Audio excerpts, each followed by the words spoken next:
The Prime Minister made a significant housing announcement during his trip to our city. Justin Trudeau confirmed nearly $21 million to support 600 housing builds in Thunder Bay. Vasilios Bellos was at today's news conference, and Vasilios, the funding is actually much less than what Thunder Bay applied for. That's right, Riley. The money comes from the $4 billion Housing Accelerator Fund, with Thunder Bay recently submitting an application for $45 million. Despite receiving less than half of that amount, Mayor Ken Boshkov is confident this funding will go a long way to addressing the local housing crisis.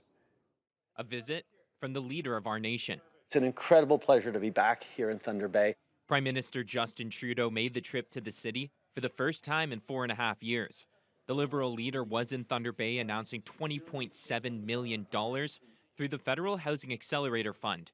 It happened at Smart Modular Canada and is an effort to tackle the housing shortage in the city. We have solved housing challenges before in this country.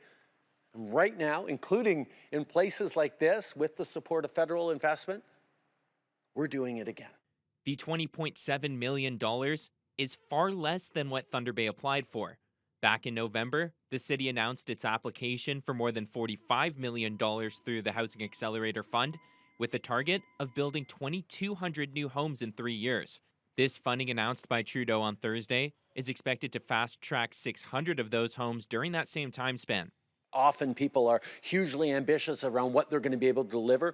Our focus is what concretely can be done, especially in the coming years where the pressure is so much. And the $20 million was the number that we came to as being a realistic, responsible way to be able to meet the need, meet the ambition. We can surrender and complain to the federal or provincial government, but we won't. Mayor Ken Boshkov was hopeful the city could get the full $45 million it applied for, but says the funding announced will still go a long way in addressing the housing crisis.